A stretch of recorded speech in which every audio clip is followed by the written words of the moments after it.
Atul Subhash's suicide has sparked a debate around men's rights and systematic failures in the law. In an 81-minute video and a 24-page suicide note, he accused his wife and her family of filing false cases against him and his parents to extort rupees 3 crores. He also blamed judiciary for having an inherent bias towards the woman. While the discussions were still ripe and burning, there were at least 4 more reported deaths by suicide by men blaming wife and the in-laws. False claims of dowry harassment, violence, and incarceration of men over years have made them xenophobic, and hence many out there have begun viewing the institution of marriage as a snare. As most men marry after becoming financially stable, the likelihood of losing their wealth and property due to false implications has discouraged many a man from committing to a partner. While suicide may not be the solution, but it gets us to look at the bigger picture, men matter too. Good afternoon, everybody, and I welcome you all to another compelling session of Vidhi Utsav Legal Lit Fest 2025, titled as Men Matter Too. My name is Pragya Parijat Singh, and I am an advocate on record at Supreme Court of India and moderator for today's panel discussion. My first question is from Mr. Devinder Nahar, who is a seasoned professional from the natural gas sector, having more than 25 years of experience in the field. He's an LLB from Delhi University, an MBA from FMS Delhi, and a bright, chevening, crisp fellow from University of Oxford in the year 2013. Devinder sir, I would not call you a victim, rather a survivor of false litigations. May I kindly request you to share your sojourn with the audience along with your experiences and insights. First of all, it's my pleasure and privilege to be here in this event. And thank you, Pragya ji, for that generous introduction. Well, I realize that I am the case study in today's panel, and happy to share my story with all of you.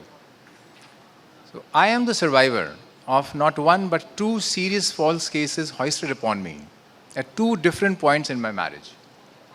And by the time I brought these cases, all these cases, to a conclusion, that was in November 2022, there were 40 plus petitions, appeals, applications, and SLPs instituted either by me or by my ex-wife or her parental family.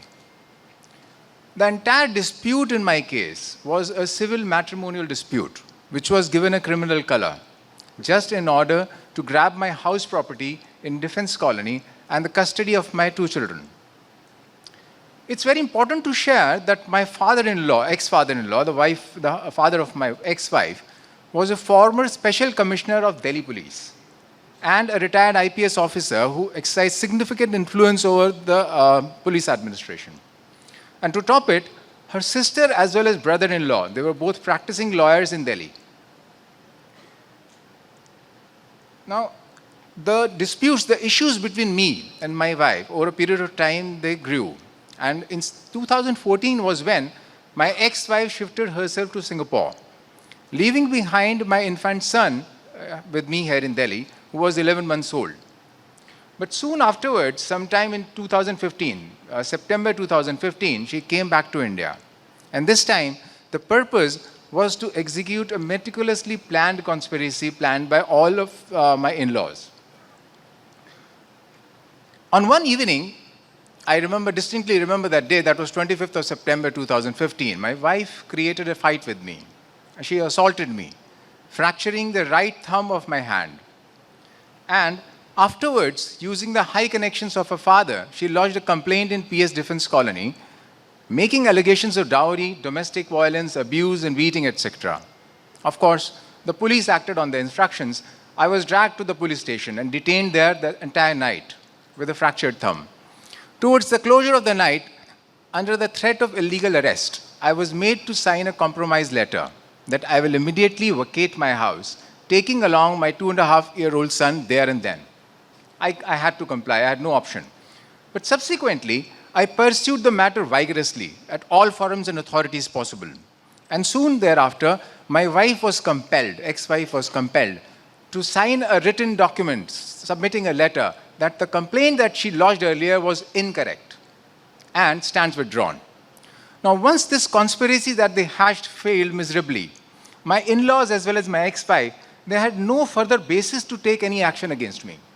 And that's when she left permanently for Singapore, this time leaving behind both my kids, my daughter as well as son, with me here in Delhi.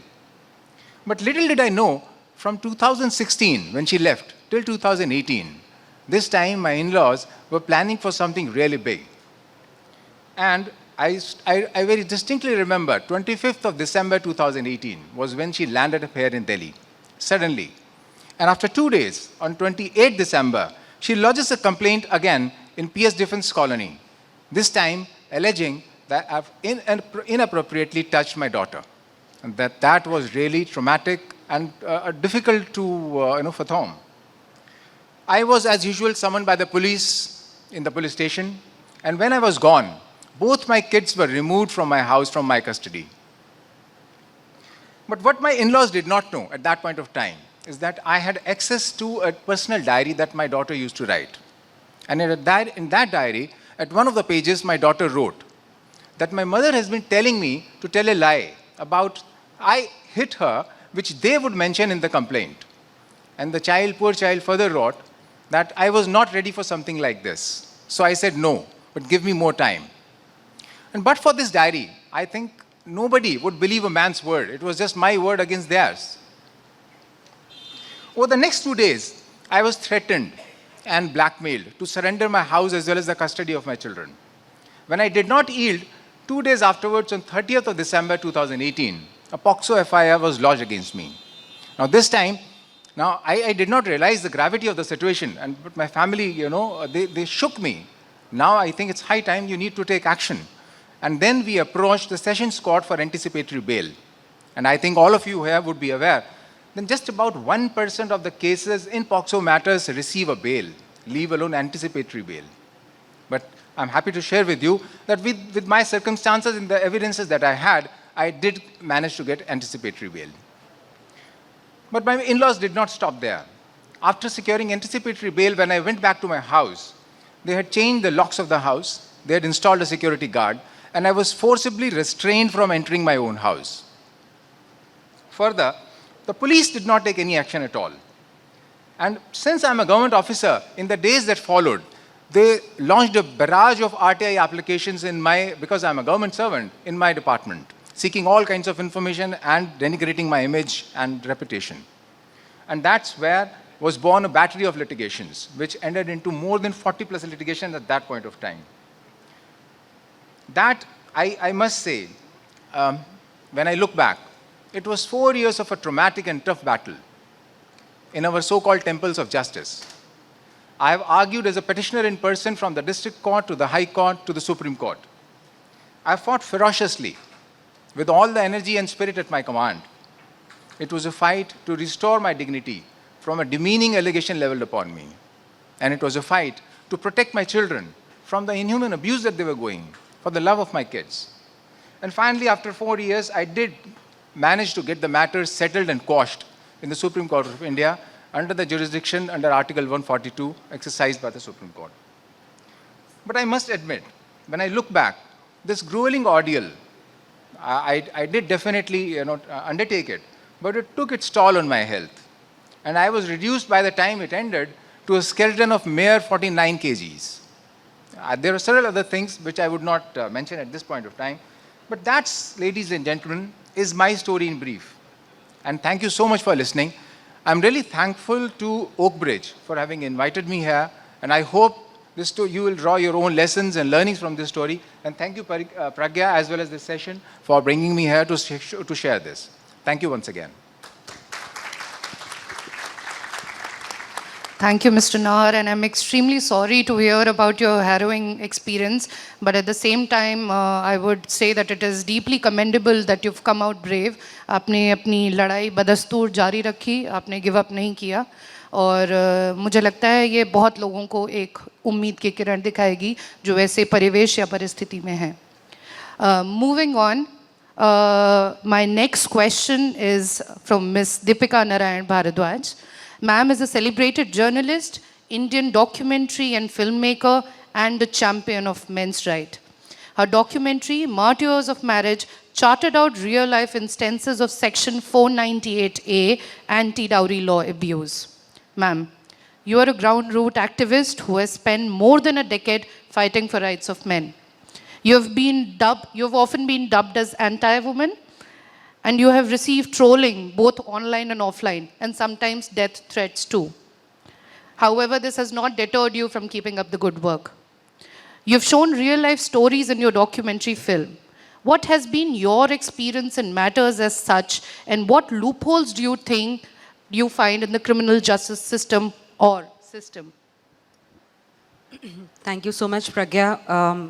I feel a little hesitant to speak before Honorable Justice Dhingra. I think I'm not too sure if guru would be the right word, but everybody who works in the space of men's rights looks up to Mr. Dhingra, and he's a part of my documentary as well, and his judgments have guided us and given us strength to actually do something for this cause. So my gratitude to you, sir, from this stage.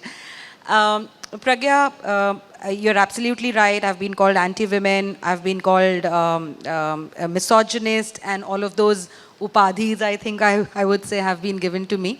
But I do not stop because of the mere fact that just like this gentleman who has shared his story, there are lakhs and lakhs of men out there in the country whose voices remain unheard, whose sufferings remain unheard, and despite everybody seeing what's happening, there is nobody who is doing anything about it. Now, in my personal experience, I think I would not take too much time. I would just share that somewhere in the zest of doing justice to women, injustice to men has been normalized. And every system is, I would say, incentivized to work for women, whether that's the police stations that we have, whether that's the courts that we have, whether that's the mediation centers we have. I think there's a lot of bent towards, I can understand the human tendency to, empathize with a woman, that's fine.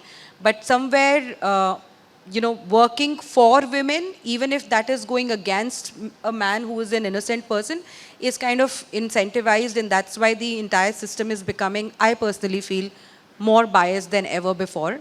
And the reason why I say that, I'll give a very simple anecdote. Recently, there was a police officer who called me, who's an investigation officer in a matrimonial dispute. Interestingly, he was calling me, pleading me for justice for himself. And I said, sir, what happened? He said, we had seen your documentary, India's Sons, and you had said कि झूठा case आए तो आप उस इंसान के लिए न्याय करो. मैंने वही किया. एक महिला ने अपने देवर के ऊपर झूठा रेप का केस लगाया है मैट्रिमोनियल डिस्प्यूट में.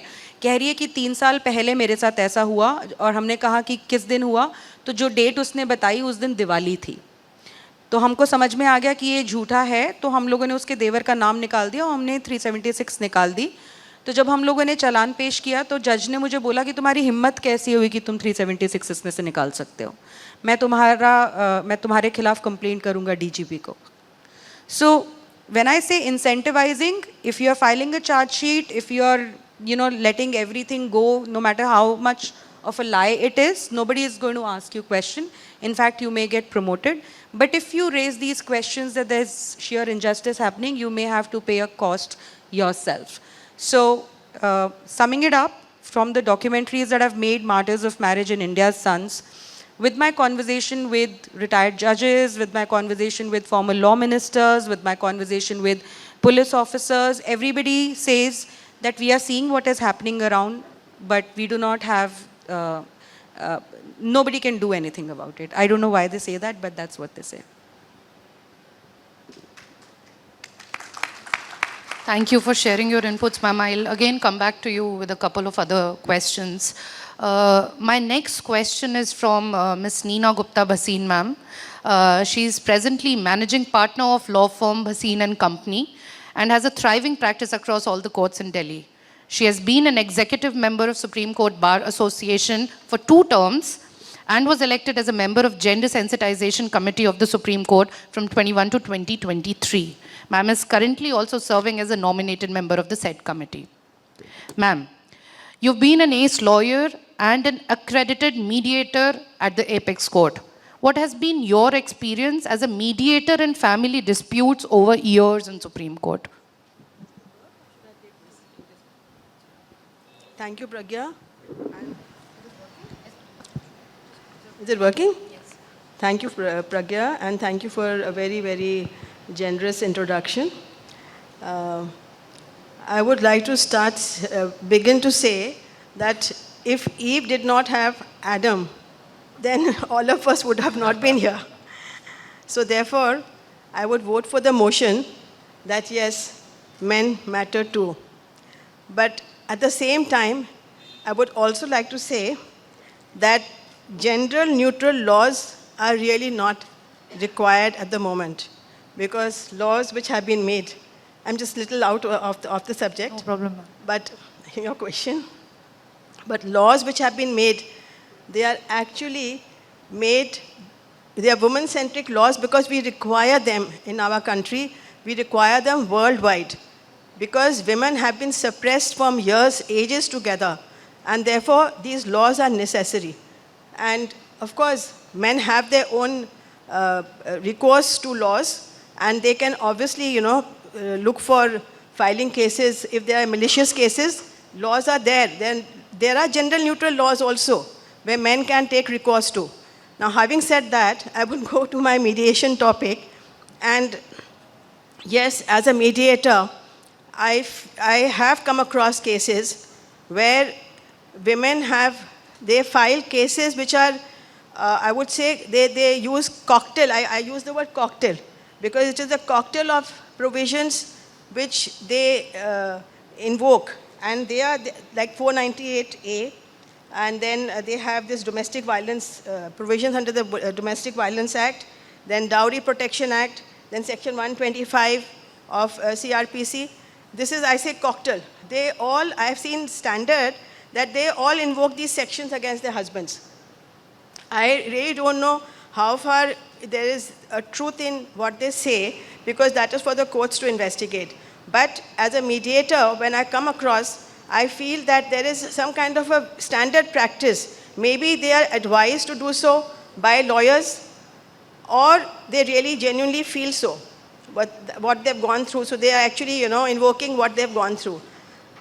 3 cases I would like to, just throw light. Last 3 cases, in fact, I have had the experience of consecutively handling 3 cases in which the wife has filed case against the husband's family and husband under 498A, and the allegation is common in all the 3 cases that she has been sexually abused by the father-in-law. And in one case, father-in-law's brother. And the husband is not willing to take her back because he says that I'm not going to take her back because if she's actually accusing my father to this extent, I don't want her back. They want to, and then they pressurize and say, we want to go back. But at the same time, they say if he doesn't take us back, they ask for a huge ransom as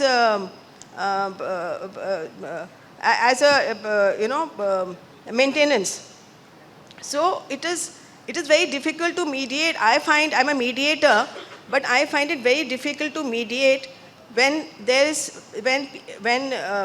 parties, when they come to Supreme Court, they come with a mindset that they don't want to actually settle the matter.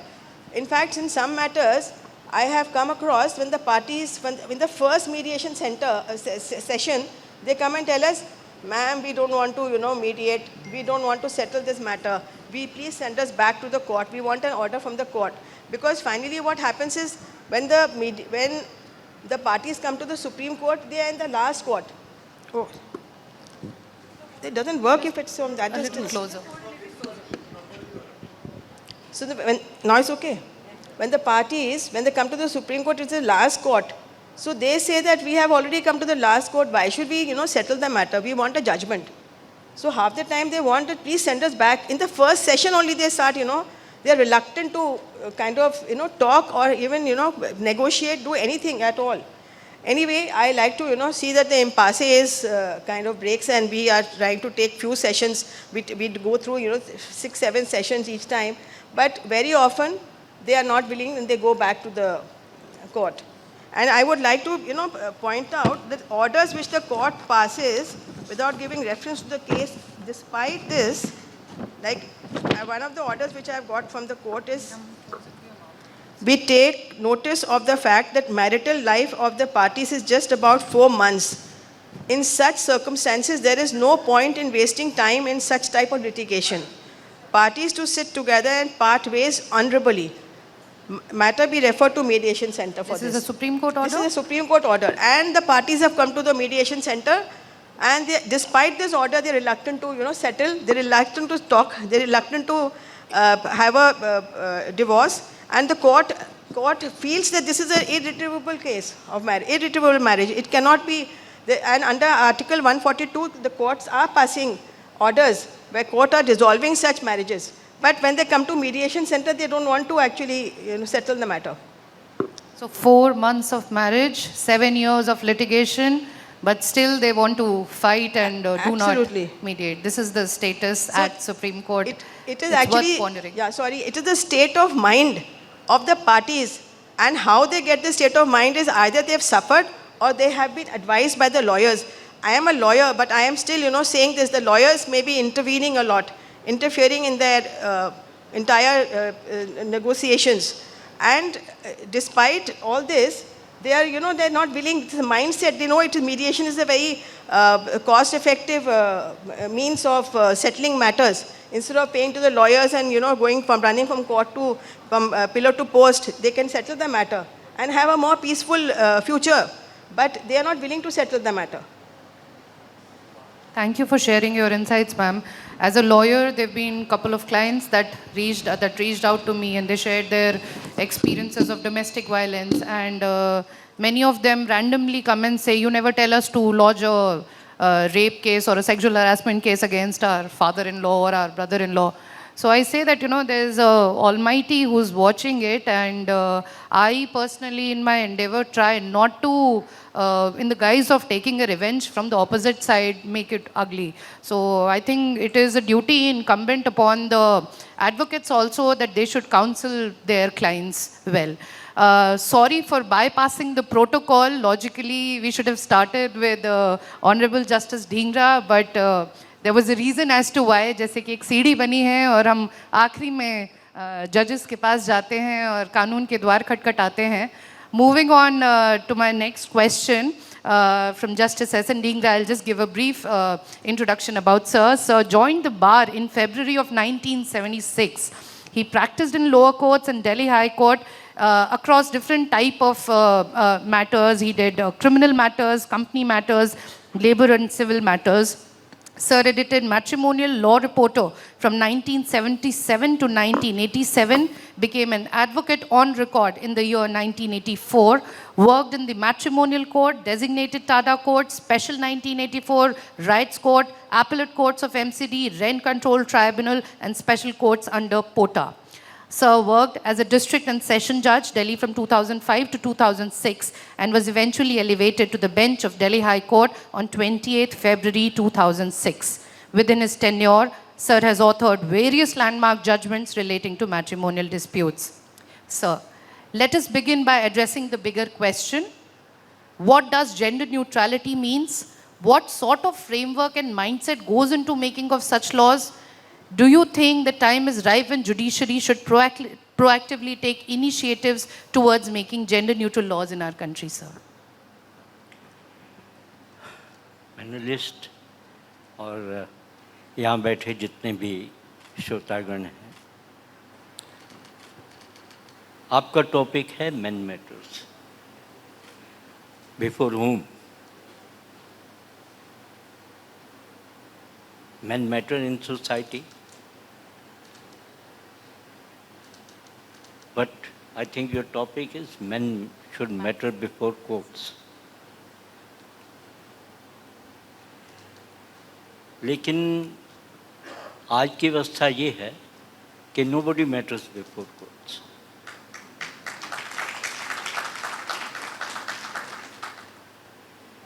only money and influence and some picked up advocates, they matter before courts. Especially our special courts. Which are special courts? Which are meant for special person. See, we have two types of courts. Courts meant for ordinary people. They are up to district judge level. But if you have money, you can convert Supreme Court into a magistrate court and get bail from Supreme Court judge directly without going to a magistrate. The only thing is, आपके पास पैसा होना चाहिए. आपके पास इतना पैसा होना चाहिए कि आप दवे, अभिषेक मनु सिंघवी, कपिल सिब्बल जैसे कुछ नामों को पेमेंट कर सकें, हायर कर सकें. 20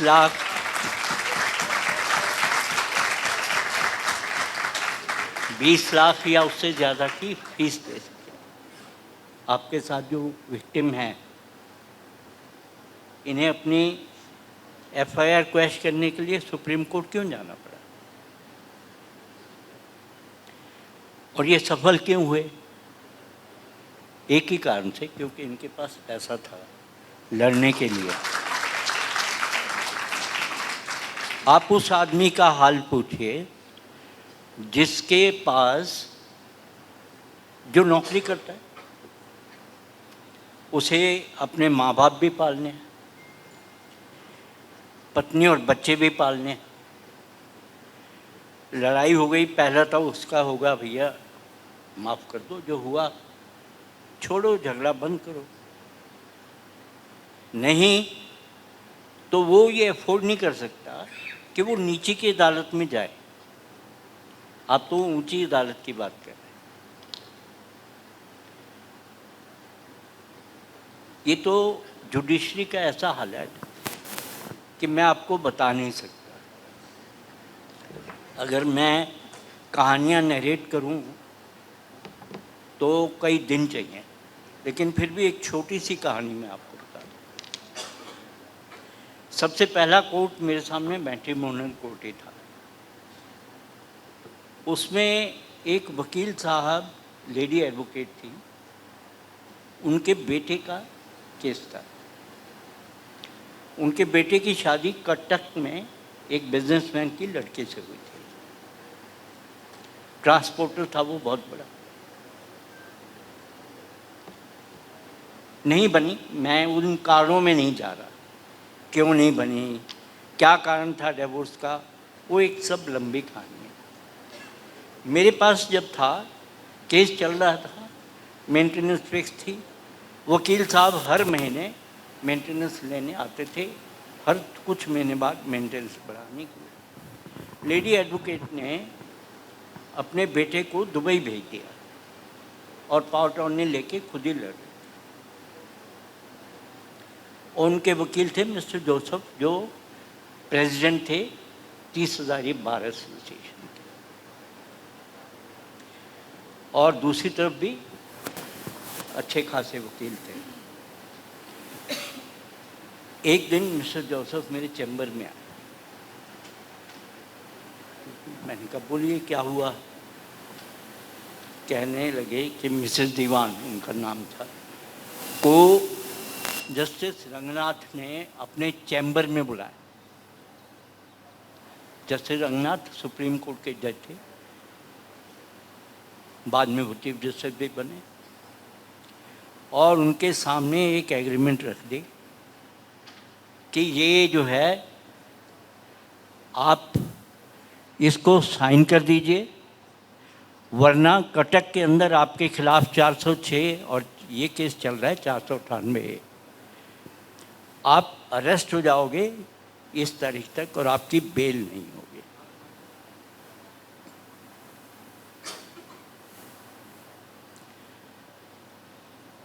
उसने कहा कि जी मेरे को थोड़ा सा अवसर तो दो, मैं इसे पढ़ लूँ, वकील को दिखा लूँ. इस बहाने वो एग्रीमेंट की कॉपी ले आए और वो एग्रीमेंट मिस्टर जोसेफ मेरे सामने लेकर आए। उन्हें कहा, मिस्टर ढींगरा, आप यहाँ न्याय की बातें करते हैं, आप यहाँ गरीबों की बातें करते हैं, ये है न्याय का असली चेहरा। मैंने कहा, देखिए, मैं तो अपनी अदालत के बारे में जानता हूँ। मैं जैसे रंगनाथ के अदालत का न्याय नहीं कर सकता। खैर, वो एग्रीमेंट जस्टिस रंगनाथ के चैम्बर में साइन हुआ और वहाँ से साइन होने के बाद मेरी कोर्ट में फाइल हुआ और मैंने उस एग्रीमेंट के हिसाब से वो केस डिसाइड किया। ये तो आपको मैंने इन्फ्लुएंस का उदाहरण दिया। मिस्टर जस्टिस रंगनाथ कटक के थे। मिस्टर वो जो लड़की के फादर थे वो कटक के बिजनेसमैन थे और उन्होंने इस इन्फ्लुएंस में आकर के ये किया। और ये कोई इकलौता केस नहीं है। अगर आप सोचते हो कि जस्टिस रंगनाथ इकलौते जज थे और ये एक इकलौता केस था, ऐसा नहीं है। आप आज के दिन में भी, तब से लेकर आज तो हालत जो है पहले से खराब ही हो रही है। आप ये तो नहीं कह सकते कि पहले हम ईमानदार थे अब और ईमानदार हो गए। इसलिए आज हालत खराब है। आज के दिन में भी आपको सुप्रीम कोर्ट, हाई कोर्ट ऐसे ऑर्डर पास करते मिलते हैं कि इस केस में आप फैसला 6 महीने में दे दीजिए। क्यों दे दीजिए? क्योंकि जो पार्टी सुप्रीम कोर्ट या हाई कोर्ट गई, उसके पास वहाँ जाने के लिए पैसे थे। वो वहाँ से ये ऑर्डर ला सकती थी कि 6 महीने में ये फैसला कर दो।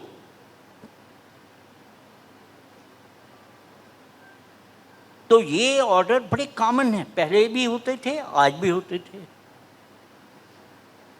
एक ऑर्डर मेरे पास भी ऐसा आया था जब मैं मैट्रिमोनियल कोर्ट था। दोनों पार्टीज डॉक्टर, दोनों प्रैक्टिस करते हैं, लेकिन नहीं बनी तो मुकदमा डाला डिवोर्स का, साथ में मेंटेनेंस एप्लीकेशन वाइफ ने। मैंने कहा, आप दोनों डॉक्टर हो, प्रैक्टिस करते हो, ऐसी कोई अर्जेंसी तो है नहीं। सेक्शन 24 में आपको मेंटेनेंस की, कमाओ खाओ, मुकदमा ख़त्म करो और चलो। नहीं जी, मेंटेनेंस डिसाइड करो। मैंने ऑर्डर लिख दिया यही कि दोनों डॉक्टर हैं, दोनों कमाते करते हैं और डॉक्टर को मेंटेनेंस ग्रांट करूं, पहले मैं असेस करूं किसकी ज़्यादा प्रैक्टिस है, किसकी कम प्रैक्टिस है। तो ये ठीक नहीं है और मैंने ऑर्डर पास कर दिया। हाई कोर्ट पहुंच गया, नहीं जी, मेंटेनेंस पहले फैसला करो। तो हाई कोर्ट से ऑर्डर आ गया कि जी आप पहले मेंटेनेंस एप्लीकेशन डिसाइड करो। मैंने उनसे कहा, ठीक है, आप एफिडेविट दीजिए अपनी अपनी इनकम का, हम कर देंगे डिसाइड। एप्लीकेशन साथ, एफिडेविट के साथ 25-25 गवाहों की लिस्ट आ गई कि 25 गवाह मैं दूंगा और 25 गवाह मैं दूंगी। तब जो है हमारी मेंटेनेंस डिसाइड होगी। मैं भी नया नया जज लगा था। मैंने कहा, भाई ये तो गड़बड़ है। मेरी कोर्ट में 750 केस पेंडिंग थे उस समय, 750-800, और कोई 10 साल, कोई 5 साल, कोई 6 साल, कोई 7 साल, ऐसे पुराने केस थे। फिर वकीलों की हड़ताल, पहले ये हड़ताल तो पूरी 6 महीने चली थी, किरण बेदी वाली। उसके बाद जब मर्जी हड़ताल कर दो।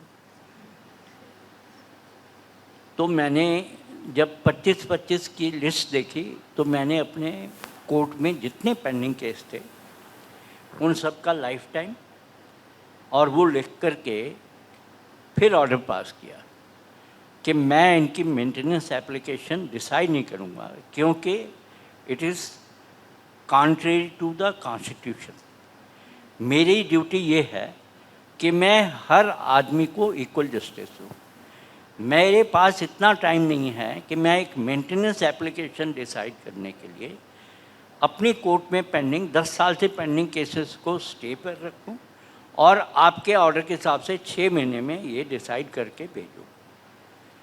आई will be doing injustice to those cases which are pending in my court. तो मैंने ये ऑर्डर पास कर दिया, ओपन कोर्ट में ही किया। अब वो वकील साहब जो थे लड़के के ऑर्डर के बाद मेरे कोर्ट में आ गए, कहने लगे मिस्टर ढींगरा आप प्रोबेशन पर हो। मैंने कहा बिल्कुल। तो आपको डर नहीं लगता कि आप हाई कोर्ट को डिफाई कर रहे हो? मैंने कहा ऐसा है मिस्टर जोसेफ, मैं प्रोबेशन पर हूँ पर मैं बाबू नहीं हूँ।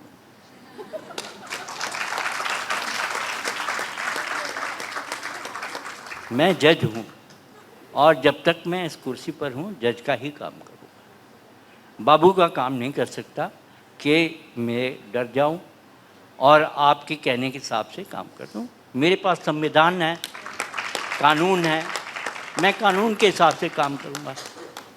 भाग्यवश मेरे उस ऑर्डर को हाई कोर्ट ने अपहोल्ड कर दिया, लेकिन मैं ऐसे भाग्यवश ही कहूँगा, मेरा दुर्भाग्य भी हो सकता था।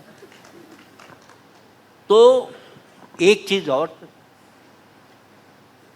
इस मैन मैटर्स के लिए दो ही तत्व या एक ही इंस्टीट्यूशन जिसके दो पहलू हैं और एक दूसरा इंस्टीट्यूशन, ये दो जिम्मेदार हैं। पहला इंस्टीट्यूशन है हमारी न्यायपालिका, हालांकि मैं इसको न्यायपालिका मानता नहीं, मैं इनको अदालती व्यवस्था कहता हूँ, क्योंकि यहाँ न्याय नहीं मिलता। ये न्याय करने के लिए बनाई नहीं गई, ये मुकदमे डिस्पोज ऑफ करने के लिए बनाई गई है। और अगर आप जो, क्योंकि आप लोग ज़्यादातर वकील हैं, तो आपको पता होगा कॉमन लॉ सिस्टम के अंदर courts are not meant for giving justice, they are meant for deciding cases. और जज को कानून का पता होना ज़रूरी नहीं है।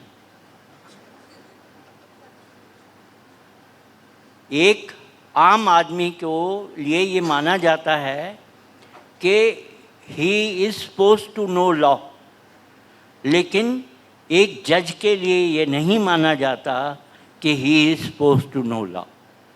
उसको कानून पढ़ाने के लिए बड़े बड़े वकील चाहिए, और अगर जज ने कहीं ये हिमाकत कर दी कि मुझे कानून आता है और मैं इसका फैसला कर दूंगा, वकील साहब के पास फुर्सत नहीं है, वो नहीं आ रहे, मैं इसका फैसला कर दूंगा, तो वो जज साहब के खिलाफ स्ट्रिक्चर हो जाएगा। ये अभी मैंने 4 दिन पहले ही फैसला पढ़ा है सुप्रीम कोर्ट का कि एक पहले ट्रायल कोर्ट ने 138 के केस में कन्विक्शन किया, सेशन कोर्ट ने उस कन्विक्शन को अपहोल्ड किया, हाई कोर्ट में रिवीजन गई। अब 138 का केस से मामूली केस भारत के उसमें दंड संहिता में या क्रिमिनल जस्टिस में है नहीं। एक चेक डिसऑनर हो गया, उसकी पेमेंट नहीं हुई, इससे मामूली केस क्या होगा?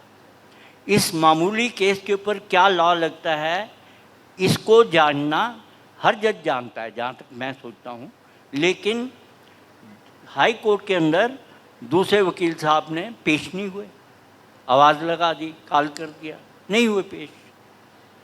तो हाई कोर्ट ने अपने ज्ञान के अनुसार जो उन्हें कानून आता था फैसला कर दिया।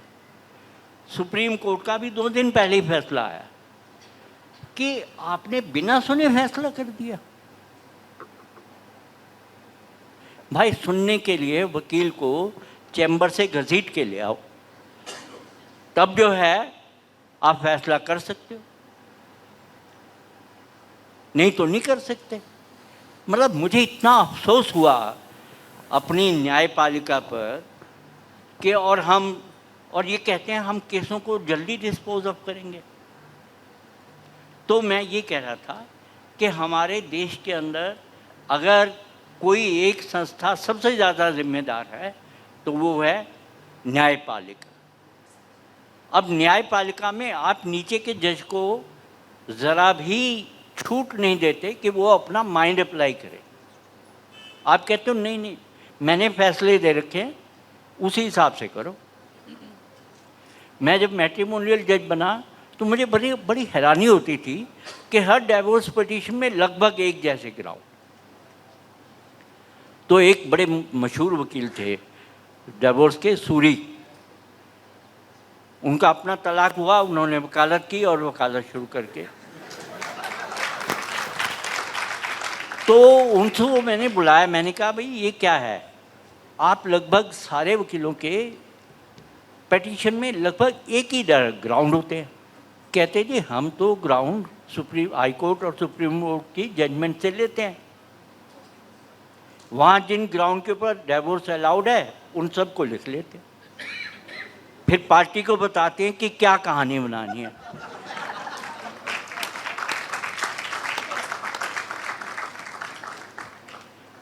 तो तलाक के लिए वो ये तरीका अपनाते हैं। अब ये तो है वो कि हमारी जुडिशरी में ट्रायल कोर्ट से लेके सुप्रीम कोर्ट तक, सुप्रीम कोर्ट के एक तो हमारे यहाँ कोई एक सुप्रीम कोर्ट नहीं है, जितनी बेंच हैं उतने सुप्रीम कोर्ट है, हर बेंच का अलग व्यू है। अभी आपने पीएमएलए के केस में देखा होगा, 2 दिन पहले ही फैसला आया है कि पीएमएलए के केस में एक बेंच कह रही है कि नहीं पीएमएलए बड़ा सीरियस ऑफेंस है, इसके अंदर बेल को तभी दे सकते हैं जब स्टैट्यूटरी कंडीशन पूरी हो। दूसरी बेंच कहती है नहीं नहीं नहीं, आप 6 महीने रह लिए, साल रह लिए, बहुत है, ये स्टैट्यूट क्या होता है।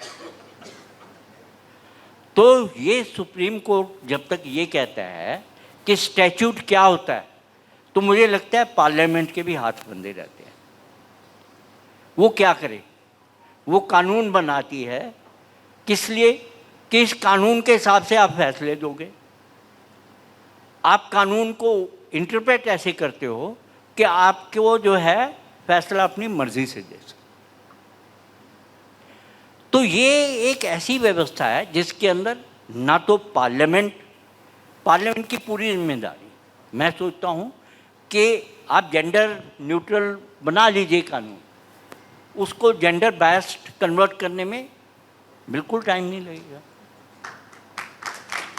हमारे किसी संविधान की पहला वो है जो आर्टिकल 14 जिसको आप कहते हो कि किसी किस्म की डिस्क्रिमिनेशन आर्थिक, सामाजिक, उसकी पदवी के हिसाब से नहीं की जाएगी। लेकिन आप देखिए कि क्या नहीं होता। तो ये एक ऐसा मक्कड़ जाल बुना हुआ है जिससे समाज को ही उठ करके निकलना होगा। लेकिन अफसोस ये है कि जिन लोगों को आंदोलन करना होगा और जो कर सकते हैं, जो इसको समझते हैं, वो सारे इस सिस्टम के बेनिफिशरीज हैं। मेरा मतलब काली कोट वालों से। Thank you, आप sir. लोग नहीं उठते हो इस पूरे सिस्टम के खिलाफ। जिस दिन आप लोग उठ जाओगे उस दिन ये सिस्टम बदलेगा एंड मैन के अलावा ऑर्डिनरी एडवोकेट भी मैटर करेगा। आप लोगों को सीनियर एडवोकेट होना नहीं पड़ेगा सुप्रीम कोर्ट में पेश होने के लिए। आप कहीं उठिए कि सीनियर एडवोकेट क्यों बनाते हो भाई। मैं भी उतनी अच्छी बहस कर सकता हूँ जितनी अच्छी कपिल सिब्बल कर सकता है। मैंने खूब पढ़ा है। आप मेरी बात सुन लीजिए, मैं कपिल सिब्बल को मात दे सकता हूं, लेकिन आप नहीं कहते। आप तो आज झंडा लेके खड़े हो कि हमारा स्ट्राइक का राइट होना चाहिए। कानून कैसे बदल रहे हो इसमें बार काउंसिल ऑफ इंडिया के कि हमारा स्ट्राइक का राइट छीन लो। तो मैं ये कह रहा हूँ कि ये जो मेन मैटर्स है, जिस इंस्टीट्यूशन के सामने मैटर करता है, वो इंस्टीट्यूशन ऐसा है कि nothing matters. Thank you. Sir मुझे क्षमा करें, मुझे आपको यहाँ रोकना पड़ रहा है। We can hear you on and on, और बहुत ही निष्पक्ष, निर्भीक और निडर होकर आपने अपना बात रखी, और जो हमने आज का मसला उठाया था उसके इर्द गिर्द आपने जो हमें रियल लाइफ स्टोरीज बताई हैं जुडिशरी के साइड से, it's worth pondering. Thank you very much sir. There is a paucity of time, but very quickly, I would just go to Mr. Nahar once. ऐसे बहुत सारे लोग हैं जो शायद यहाँ बैठे हों and they are precisely sailing in the same boat. Sir आप उनके लिए क्या बोलना चाहेंगे, आपके fellow brethren जो probably इस तरीके के circumstances में हैं? I think it's easier said than done. You know, आज की डेट में अगर हम देखेंगे तो शायद अगर 100 लोगों को अगर आप किसी लिटिगेशन में किसी तरह से उनको आना पड़ता है तो 98 उसमें से एग्जिट करने के मोड में रहेंगे पहले डे से ही। But nevertheless what I would say is for the sake of your own dignity, for the sake of your children, I think you must stand up in case you face harassment or a false complaint or such kind of vendetta being unleashed against you. If you do not stand up, actually देखिए ये कहते हैं अगर आप पड़ोसी के घर को, और इसमें हम सब का रोल है, आई थिंक लॉयर्स का, सिटीजन्स का, अगर आप पड़ोसी के घर में कुछ होते हुए देख रहे हैं और आप शांत हैं तो नेक्स्ट घर आपका ही नंबर है. So that's all. I think I would say, be valiant, be brave, stand up for what you believe in, and move ahead. That's all. Thank you very much. Thank you. Next question, Neena ma'am, very quickly. Do you think ADR, that is alternative dispute resolution mechanism like mediation and conciliation, have proved to be an efficacious tool in de-stressing load of family courts in the country? क्या आपको ऐसा लगता है कि mediation आजकल सिर्फ एक modality रह गई है जहां टेबल के अक्रॉस पार्टीज बैठ के फाइनेंशियल क्लोजर की बात करते हैं और मुद्दा सिर्फ पैसे तक रह जाता है? Pragya, before I really get into your, give an answer to your question, I would like to say that जो जज साहब ने बोला है that only rich get justice, I would not like to agree with that, and also that only people like Kapil Sibal and Singhvi, they get orders in the court because they are seniors and they have huge amount of fees they charge. That again is not correct, because I have been practicing in the Supreme Court and I am not a senior advocate. I am a partner in a law firm and I appear myself, and I don't think so. I feel that the judges are not listening to me just because I'm not wearing a senior's gown. I would like to say that the judiciary has to play a very important role, in fact, balancing the scales of justice. And they are actually conscious of the fact that men matter too. And there have been very recently some judgments, which I would like to just highlight some lines. I have just picked up some lines I would like to read to see, to tell the audience over here that it is not only women-centric laws which have come into play, which are anti-men. No. The judges are balancing the scales of justice by, they are conscious of the fact, the judiciary is conscious of the fact that these laws can be misused. And for this, I would like to read one of the latest judgment, some lines from the latest judgment. It is Rinku Baheti versus Sandesh Sharda, where Justice Nagaratna has said that in recent times, the invocation of Section 498A, 376, 377, 506 of IPC as a combined package in most of the complaints related to matrimonial disputes is a practice which has been condemned by this court on several occasions. So court is condemning this practice, which is, misuse of laws against men. The women need to be careful about the fact that these strict provisions of law in their hands are beneficial legislations for their welfare and not means to chastise, threaten, or extort from their husbands. There's another judgment, which is very latest and has come out in the newspaper. I just read it from the newspaper just about 2 days back. Justice Amit Mahajan of Delhi High Court has in a recent judgment, which is Ajay versus State, has observed that there is a rising tendency of implicating the husband and his family in matrimonial litigation.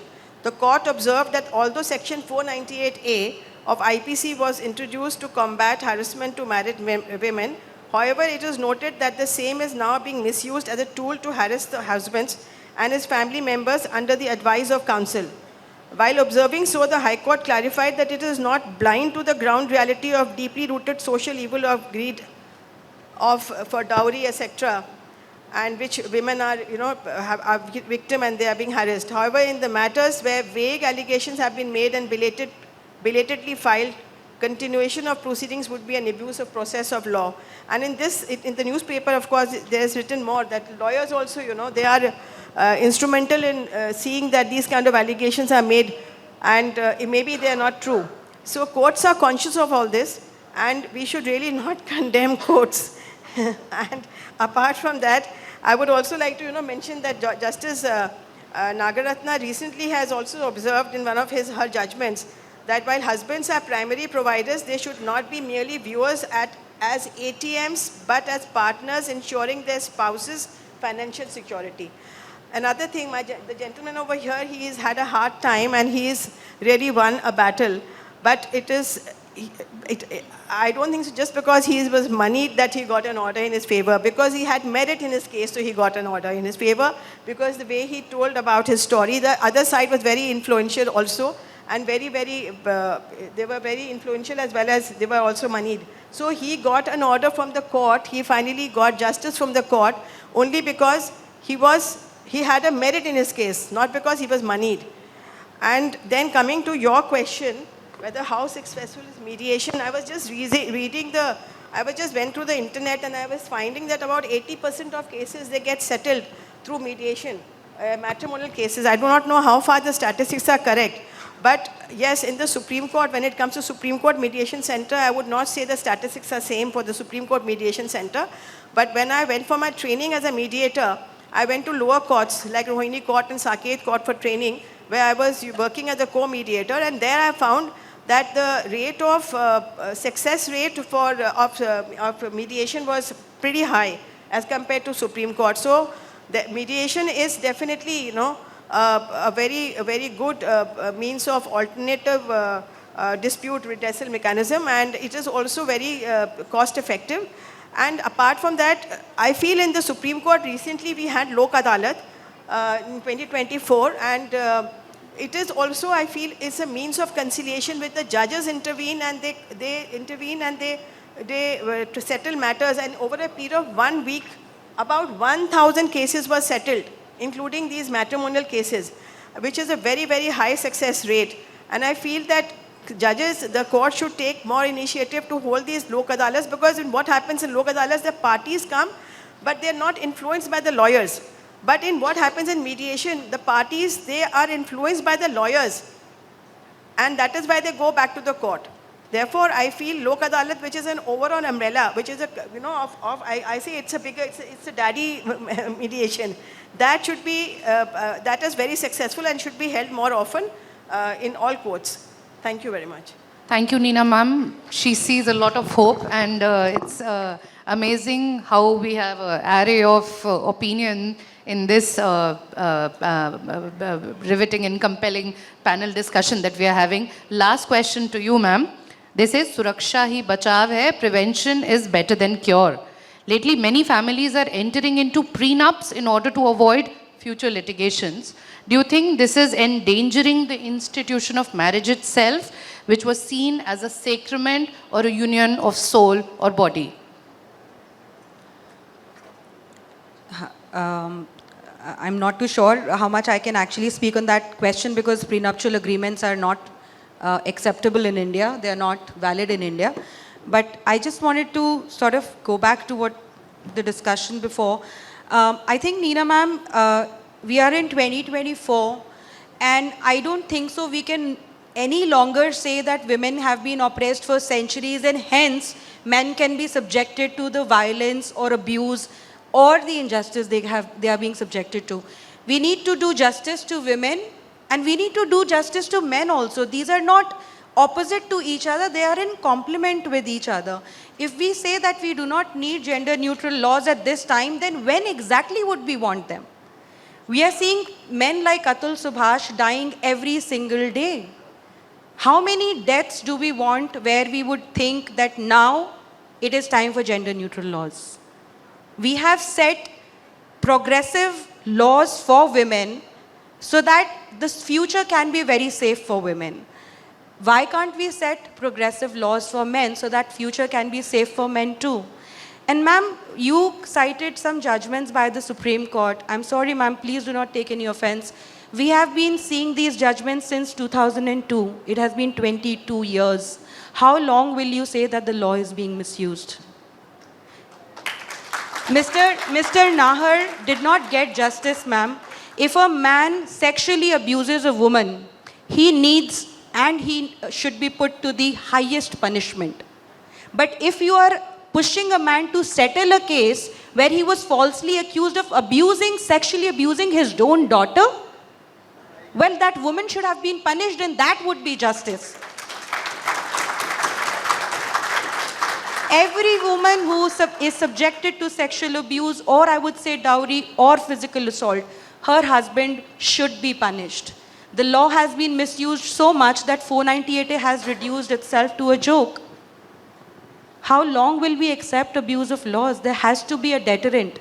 Recently, Supreme Court in a case told a husband, if you misbehave with your wife anymore, we will put you to Andaman and Nicobar jail.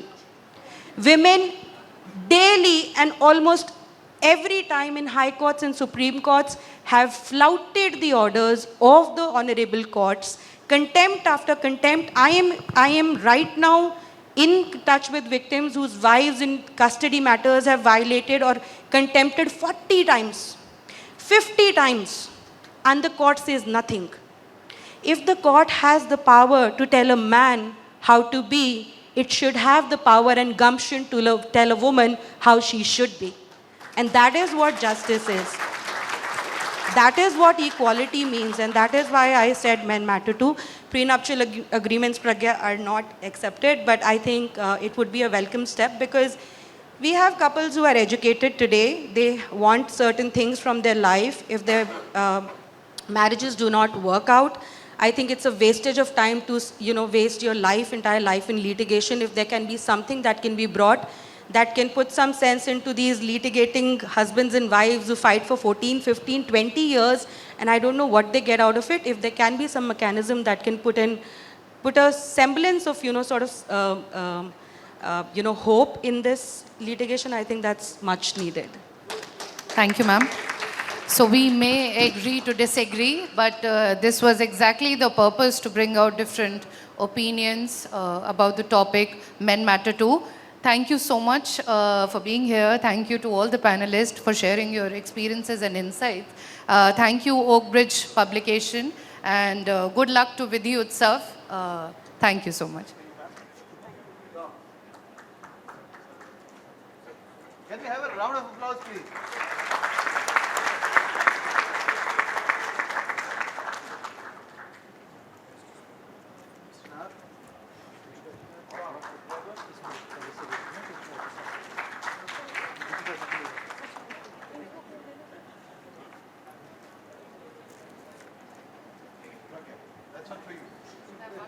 Can we have a big round of applause for our guest?